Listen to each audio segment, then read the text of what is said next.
Hey folks, Casey Knaup here. One of the most exciting ways to catch fish is throwing a topwater frog. Today, we're going to show you guys a few tips and tricks to get more fish in the boat throwing a topwater frog. Wow. Fish on.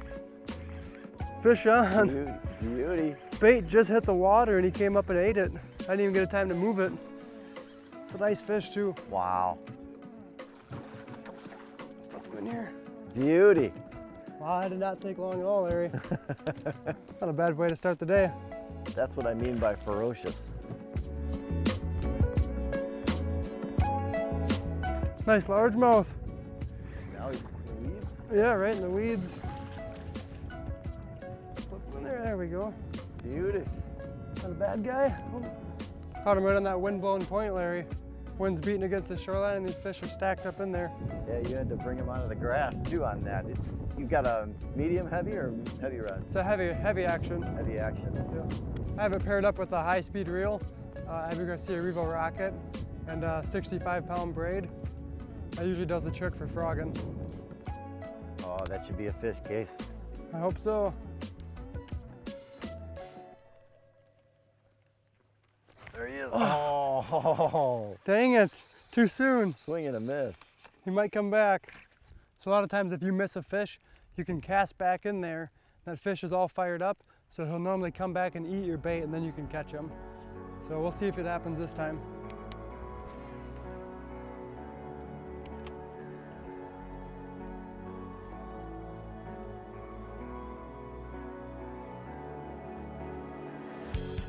There he is.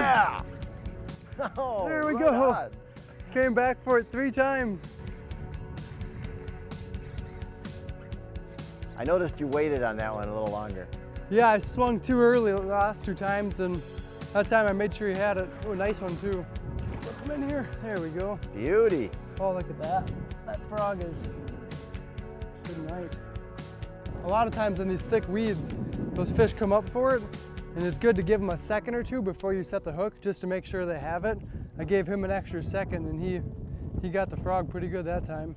So Casey, the other thing I noticed on that fish in that pocket is you slowed the bait down tremendously. You just waited for that fish. Yeah, so something I like to do is when you know a fish is in the area, just work it really slow and almost twitch the bait so it doesn't move. That's keeping that bait in that strike zone longer, because you know that fish is still there and he's still waiting. I mean, when you set the hook and that bait comes out, he doesn't know where that bait went. So when you put it back there, just keep it in that strike zone and he's probably gonna come back and eat it. This one was kind of right between 2 sections of pads right in the open water.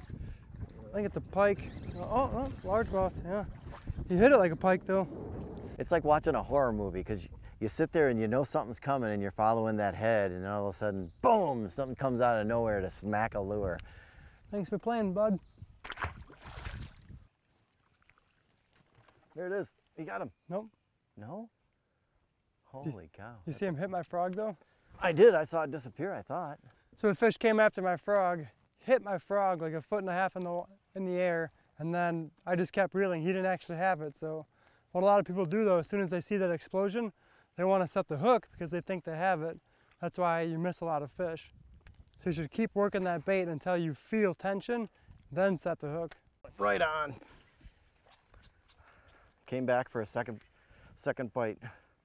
Oh, a little pike. Oh, it's a pike. Fun to catch on a frog. Yep. They're so violent.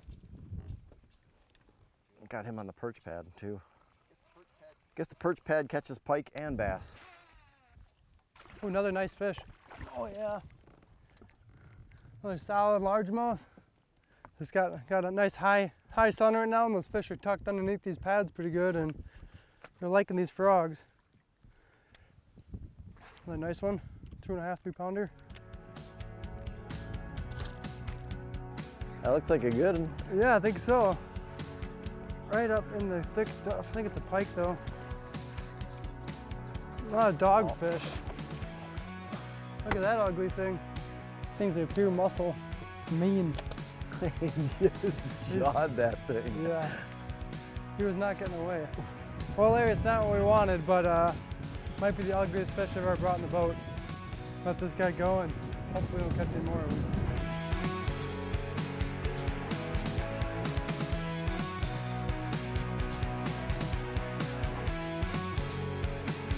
Fish on! Out here in the pads. Oh, another largemouth. Oh, nice one too. Largemouth? Yep. Oh yeah. Not a bad fish. Not bad at all. It's like a 2x4.